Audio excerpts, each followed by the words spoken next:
अब देखो हमारे पास एक ये इमेज लेकर यहाँ पर आ गई। अब हम फिल्टर्स मेन्यू में गए, ब्लर में लेंस ब्लर पे क्लिक करें।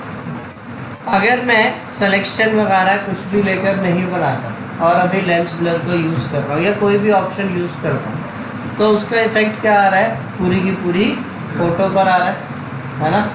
जबकि हमें कुछ सरफेस ठीक दिखाना है, बाकी का सरफेस ब्लर करना।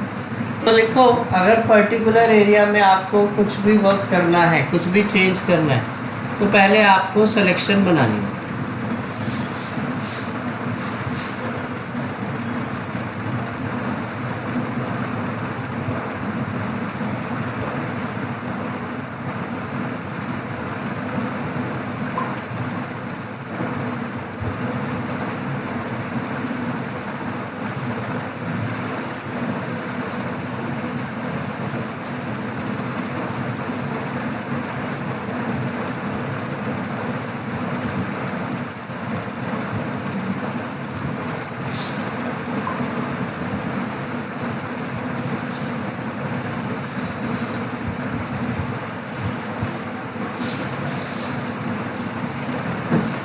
अब ये देखो, मैं यहाँ पे पर्टिकुलर एरिया जो आपको ठीक चाहिए, बाकी का कंटेंट जो ब्लर चाहिए, उसके लिए अब हम यहाँ पर पहले सिलेक्शन लेके बनाएं। सिलेक्शन बनाने के लिए मैं फ़िलहाल यहाँ पे क्या यूज़ कर रहा हूँ, पॉलीगोनल लैसो टूल।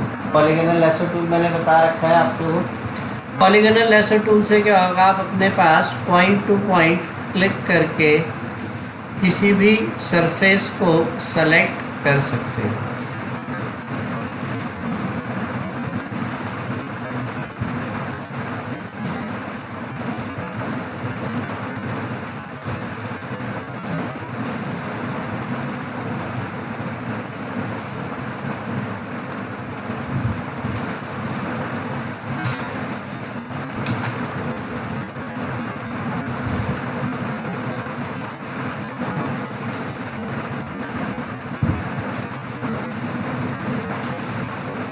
जब भी आप एडिटिंग लेकर कर रहे हो फोटोशॉप में या किसी भी सॉफ्टवेयर में, तो कोशिश यही लेके रखो कि जितना हो सके हाई क्वालिटी फ़ोटो अपने पास ले। ओके, अगर लो क्वालिटी की इमेज लोगे तो जूम करके देखने पे या नॉर्मली ओपन करने में उसमें पिक्सल्स बड़ी जल्दी आ। अब देखो, मैंने यहाँ पर इतना सरफेस सेलेक्ट कर लिया। आप फोटोशॉप में जब भी सिलेक्शन लेके बनाओगे किसी भी टूल से, तो आपके पास यहाँ पर इस तरीके से ये मूविंग लाइंस लेकर आ जाए। ठीक है, जहाँ जहाँ पर ये मूविंग लाइंस लेकर अभी आपके पास हाईलाइट हो रही है, इसका मतलब क्या है कि अभी वो वाला सरफेस आपके पास सेलेक्ट लेकर हो रखा। ओके, अब हम यहाँ पर क्या करते हैं, सिलेक्शन बनाने के बाद भाई और बहनों फ़िल्टर में गए, ब्लर में लेंस ब्लर पे क्लिक करा। ठीक है, अभी देखिए जो सरफेस अभी आपने पिक करा था वही वाला सरफेस क्या हो गया, ब्लर हो गया। बट आपको चाहिए कि इस एरिया को छोड़ के बाकी की बची हुई जो फ़ोटो है वो हमारे पास थोड़ी ब्लर लेकर हो जाए। तो आप उसके लिए यहाँ पर क्या करें, इन्वर्ट लिख लो। इन्वर्ट का ऑप्शन ऑन करने से क्या होगा, जो आपकी इमेज का रिमेनिंग सरफेस है, रिमेनिंग एरिया है, वो ब्लर लेकर हो जाए।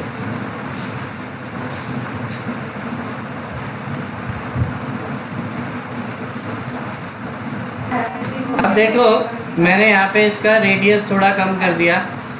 जितना आप रेडियस की वैल्यू कम लेकर रखोगे उतना ही आपके पास कंटेंट कम थोड़ा ब्लर लेकर होगा। अब मैंने इन्वर्ट वाला ऑप्शन ऑन कर दिया। ठीक है, तो देखो बाकी का जो है लैपटॉप कप वगैरह सारी चीज़ें आ रही थी, वो सब चीज़ें क्या लेकर हो गई, थोड़ी थोड़ी ब्लर लेकर। अब आप इसके बाद इसको ओके कर दो।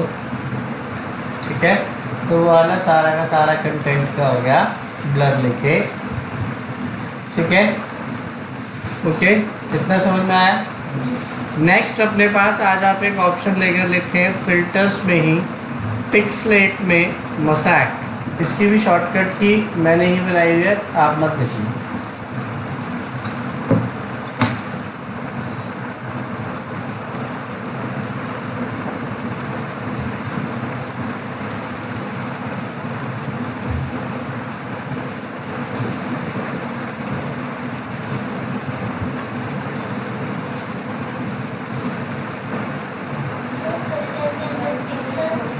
पिक्सलेट में बता।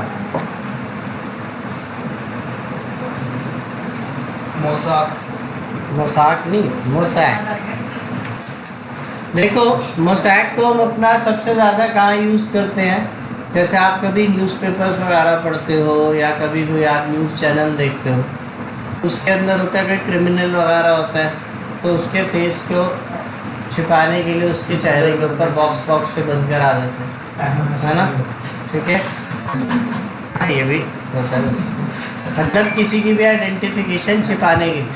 या आप कभी कोई क्विज कंपटीशन वगैरह देखते हो, ठीक है, तो उसमें कहते हैं कि गैस करें कि ये स्पोर्ट्स स्टार फिल्म स्टार कौन है कौन नहीं, तो इन सब के अंदर क्या करते हैं, फेस के ऊपर मोसैक को लेकर यूज़ कर लेते हैं। देखिए मोसैक को भी अगर आपने यूज़ करना है तो पहले आपको सिलेक्शन लेकर बनानी होगी। अब देखिए हमारे पास एक यहाँ पर इमेज लेकर आ गई, ठीक है। अब मुझे यहाँ पे मोसैक लेकर यूज़ करना है, तो हम सबसे पहले यहाँ पे क्या कर लेते हैं, क्विक सिलेक्शन टूल ले लेते हैं। लिख लो, क्विक सिलेक्शन टूल की शॉर्टकट की क्या है, W।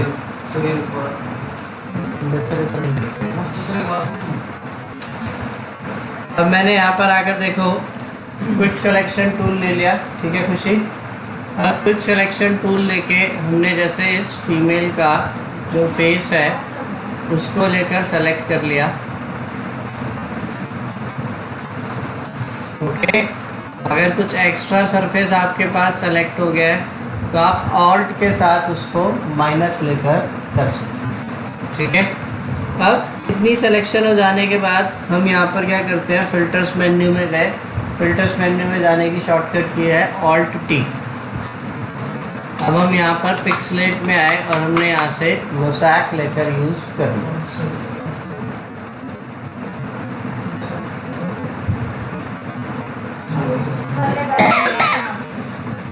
ठीक है। अब मैंने यहाँ पे मोसैक के ऊपर क्लिक करा और मोसैक के अंदर अब आपको ये जो बॉक्सेस बनकर आ रहे हैं, इसका सेल का साइज़ कितना छोटा कितना बड़ा लेकर रखना है, तो आप सब अपने पास यहाँ पे एडजस्ट कर सकते हैं, ओके करा अभी हमने यहाँ पे। अब देखिए हमारे पास यहाँ पर इस लड़की का फेस जो है अब बॉक्सेस के आने की वजह से नीचे डाला, कुछ भी उसका चेहरा दिख तो पा रहा है, ठीक है। बट अभी इस इमेज के अंदर एक इशू क्या है कि इसके जो साइड के एजेस आ रहे हैं वो अभी काफ़ी हार्ड एजेस आ रहे हैं, काफ़ी शार्प एजेस आ रहे हैं, ठीक है। तो हम इसके अंदर यहाँ पे मोसैक यूज़ करने से पहले क्या करेंगे, एक चीज़ लेकर लिखो फेदर, ठीक है। फेदर की शॉर्टकट की क्या है, Shift F6।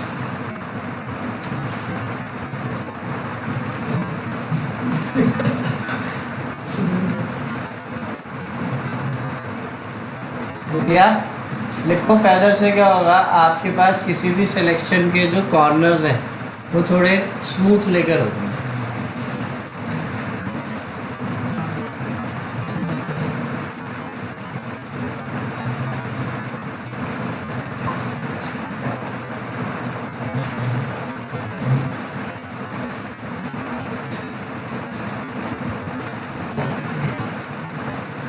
लिख लिया।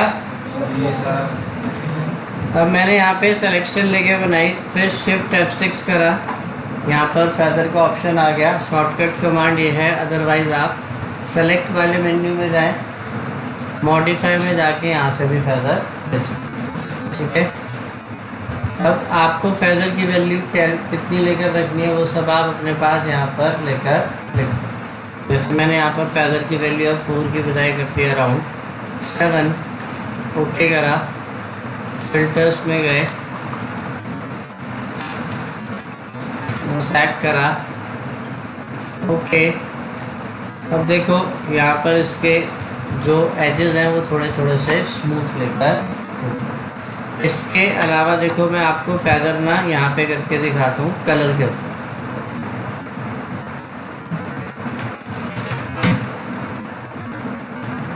अभी हम लोगों ने यहाँ पे एक सिलेक्शन लेके बनाई, इस सिलेक्शन के अंदर अभी मैंने यहाँ पर एक कुछ भी कलर लेके कर हो गया कलर, अब मैंने एक और दूसरी सिलेक्शन लेके बनाई, ठीक है। इसमें मैंने शिफ्ट F6 कर दिया और इसकी फेदर की वैल्यू मैंने थोड़ी सी एक्सीड कर दी, 10 तक लेकर रख। ओके, अब मैं इसके अंदर कलर करता हूँ, ठीक है। इन दोनों में कुछ फ़र्क लेकर दिख रहा है। थोड़ा बड़ा है। जो लेफ्ट वाली शेप आ रही है उसके कॉर्नर्स कैसे आ रहे हैं, थोड़े शार्प, थोड़े हार्ड आ रहे हैं, ठीक है ना। इसमें क्या आ रहे हैं, हार्ड है, ठीक है। बट जो राइट साइड वाली शेप है उसके अंदर हमारे पास जब हमने कलर फिल करा तो वो कलर कैसे लेकर हो रहा है, थोड़ा स्मूथ, ठीक है। तो आपके पास जो है इस तरीके से फेदर के थ्रू आपको वर्क लेकर करना। अगर आप कभी भी बिना फेदर के काम करोगे, किसी इमेज को कट करके कहीं और लेके जाओगे तो उसके अंदर हार्ड एजेस आ जाएंगे, जिससे सामने वाले बंदे को साफ पता चल जाएगा कि ये आपने कहीं से कट पेस्ट करके जोड़ना। जैसे आप वेडिंग एल्बम्स वगैरह भी देखते हो, शादी वगैरह की जो होती है उसके अंदर भी दूल्हा दुल्हन या जो भी होते हैं उनकी इमेजेस के बैकग्राउंड को जो मिक्स किया जाता है फेदर के साथ। ओके, कर लोगे आज आप ये वाला पक्का।